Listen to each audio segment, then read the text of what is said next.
Vice Ganda at Sofronio Vasquez nag one-on-one interview at sabay kumain.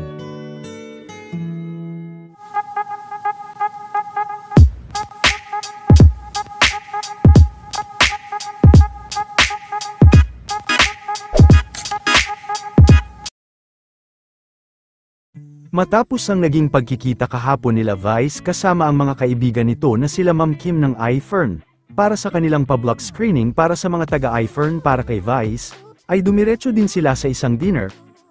At ngayong araw naman ay muling nakasama ni Vice ang The Voice champion na si Sofronio Vasquez.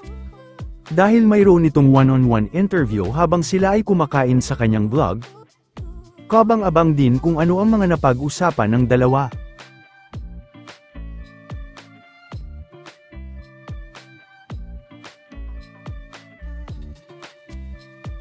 Ito naman ang ilan pa sa mga kaganapan sa pa-block screening kahapon.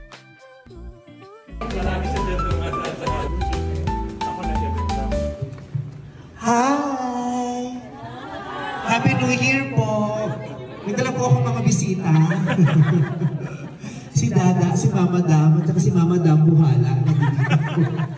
Happy New Year po sa inyong lahat. Thank you very much for taking the time to watch the movie.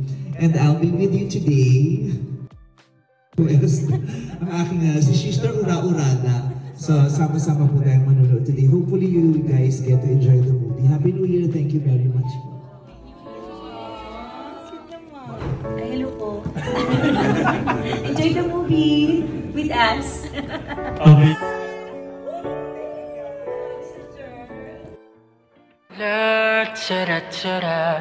Sa lahat po ng breadwinners ng 2025, mabuhay kayo. Palain ng Diyos para maging mas malakas kayo at mas maging inspired kayo dahil marami kayong hamon na hinaharap araw-araw and we're all rooting for you. God bless you guys.